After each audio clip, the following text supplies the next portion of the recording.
What's good, YouTubers and YouTubettes? This is JBsports back again with another one.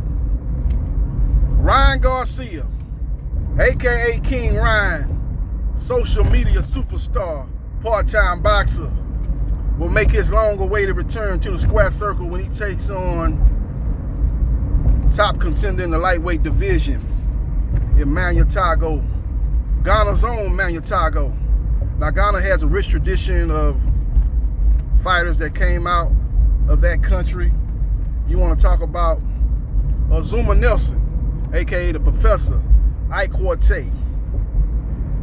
He'll be looking to follow those two great names and eventually become a world champion. We'll see what happens, and we will see what transpires. But Ryan Garcia, who has a record of 21 wins, 0 losses, 15 KOs, coming off his most impressive victory almost 2 years ago against Luke Campbell,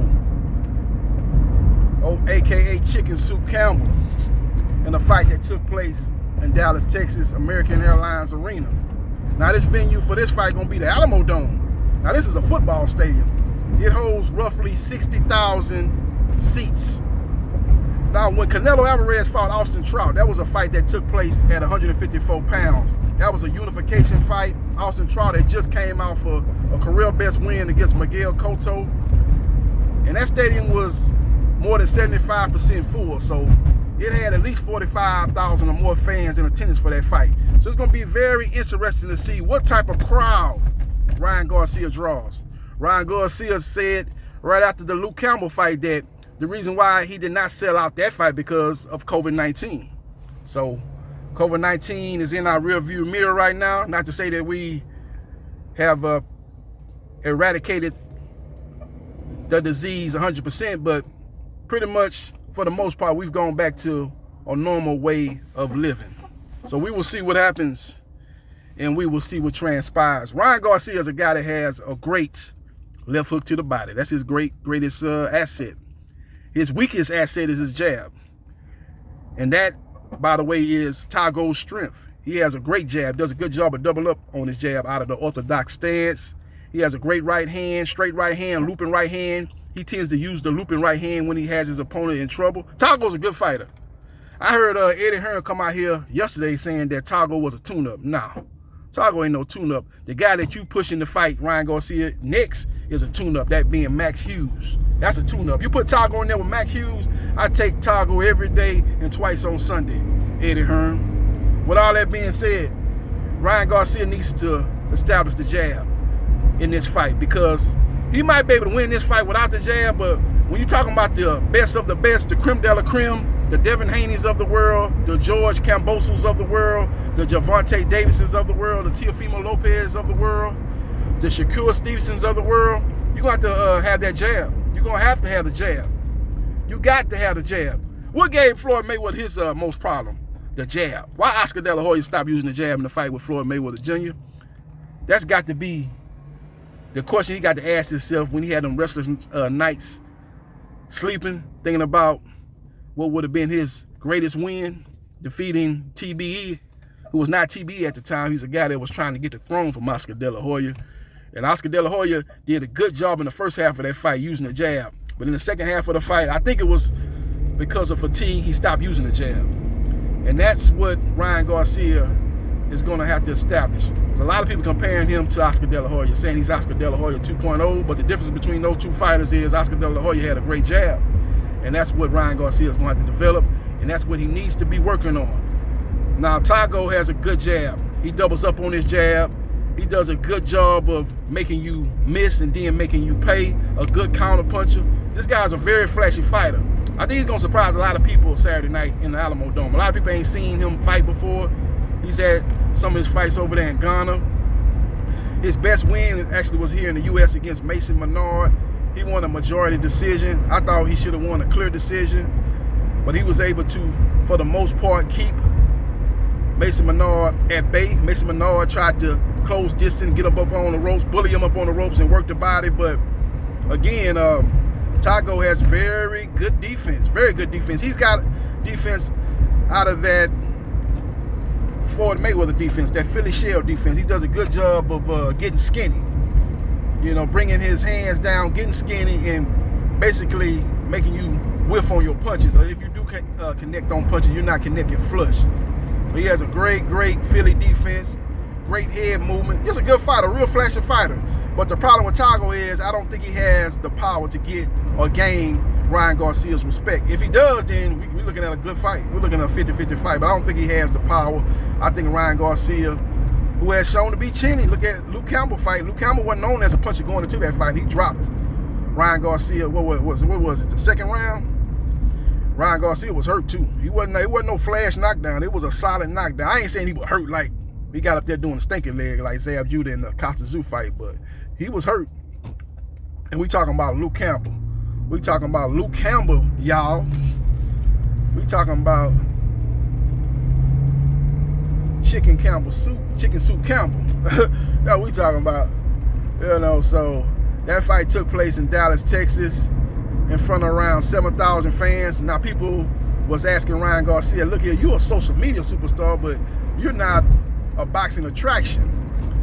You know, you don't bring large crowds to enter your fights. You know, for the most part, you've been on the undercard of other main event fights, but when you showcased and was the main event fighter in a fight with Luke Campbell, that fight drew a little over 7,000 fans in a 15 to 16,000 seat arena, that being the American Airlines Arena. And Ryan Garcia's response to that was COVID-19. So we will see what type of crowd he draws in the Alamo Dome, which holds roughly 60,000, and again, had 45,000 plus in attendance for Canelo Alvarez versus Austin Trout. Now, that was a unification fight at 154 pounds. This fight is not going to be for no belts. It's going to be at a catch weight of 139 pounds. Ryan Garcia has got a lot of flack.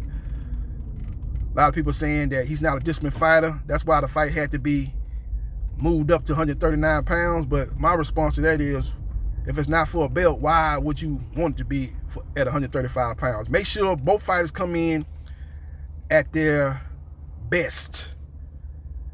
Ryan Garcia is coming off for almost 2-year layoff. So, and if he wasn't fighting for no belt, why would you want him to come in, maybe weight drain and not at his best after, again, a 2-year layoff? Tagoe, he's going to come in strong. I'm pretty much sure he could have made 135 pounds, but he's going to come in strong. He ain't fought in a while either. It ain't like he fought this year or even last year. He might have fought early last year. He's been out the ring for a while too, if I'm not mistaken. So this is a good situation where both fighters going to come in at their best, and it should be an entertaining fight. I think it's going to boil down to, again, does Tagoe have enough power to gain Ryan Garcia respect? I think Tagoe going to have some success in this fight, especially with the double jab in the right hand. He's got a very good, accurate right hand. He's a sharpshooter with that right hand. Very good right hand. And like I said, he throws those looping shots. He just got to make sure he don't throw those looping shots when he don't have Ryan Garcia against the ropes. If he does get to that point where he has Ryan Garcia against the ropes. Because if he throws those looping right hands and he's in the middle of the ring and he don't have Ryan Garcia hurt, Ryan Garcia can counter him with a left hook, you know, and a right hook to the body. And that could be problematic for Emanuel Tagoe. So we will see what happens, and we will see what transpires. I think if the fight is in the middle of the ring, that's when Tagoe gonna have his most success. He's got a very good defense, and he's a sharpshooter, great counter puncher, and he's a guy that, to me, knows how to set up his punches. He knows how to set up his punches. He's going to use that jab to set the right hand up. He's going to mesmerize you and blind you with the jab, with the left jab, to set up the right hand. Now, Ryan Garcia needs to establish the jab, and he needs to be who he is. That's one of the best hook artists in the sport of boxing. Great left hook to the body, great left hook upstairs, great right hook to the body, great right hook upstairs. Now, he's got to land that straight right hand because, again, Tagoe's going to be looking to take away that left hook, and so that should enable Ryan Garcia to have success with the right hand. Ryan Garcia is the naturally bigger fighter. Ryan Garcia should be the longer fighter. I believe he has either has longer reach or maybe more of a reach than Emanuel Tagoe. So he should use all that, his height, his length, to his advantage, and be able to not only hold his own in the middle of that ring, but have success in the middle of the ring. Him being the guy with the faster hands. He has what you call fast twitch muscle advantage over Tagoe, but Tagoe could take some of that away again with that Philly shell defense. That Philly shell defense takes away a lot of the opponent's advantage, especially if the opponent has the faster hands, because you can just, like I say, get skinny, go to the Philly shell defense and make a miss and roll a lot of those punches, especially make a miss to the body and then roll a lot of those punches up top. So that's going to be Tagoe's advantage. Tagoe's going to look to beat speed by being a counter puncher and by having elite level defense. Ryan Garcia is going to be looking to win because he's a naturally bigger guy, the faster guy, the guy with the more power. He's going to be looking going to the body. He's going to have to make Tagoe come out of that Philly shell defense with vicious shots to them elbows and stuff. You got to do what Canelo did to Callum Smith, hit him on that elbow since he in that Philly shell defense, and maybe injure that bone, that elbow bone. I don't know what they call it, the tricep muscle, whatever, right there. If you got to injure that, do what you got to do, and then you can start landing those power shots up top. So we will see what happens, and we will see what transpires. Let me know your thoughts. I like Ryan Garcia by unanimous decision over Emanuel Tagoe. I think he drops Tagoe one time, but I don't think he stops Tagoe. I think Tagoe's experience will enable him to weather the storm and deny Ryan Garcia of his knockout. He's going to be looking to make a statement in the lightweight division, get a good knockout against a credible opponent like he did in the Luke Campbell fight, but I don't think he does that. I think Emanuel Tagoe is slightly better than Luke Campbell,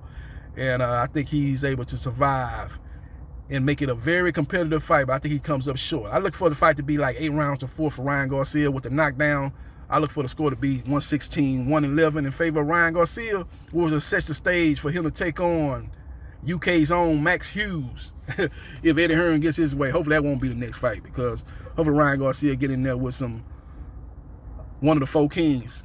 You know, you want to talk about 4 kings. The 4 kings fought each other. Hagler, Hearns, Leonard, and Duran fought each other. So it's time for Gervonta, Teofimo, Ryan Garcia, and Haney to fight each other. If Haney's successful against Kambosos twice, then let's set the stage for Haney to take on one of those 3 guys. But again, in that contract that he just signed, if he's successful against Kambosos, he's got to fight Vasily Lomachenko next. So hopefully Gervonta Tank Davis, if he's successful against Rolly Romero, he'll take on Ryan Garcia. That's probably the biggest money-making fight in the lightweight division.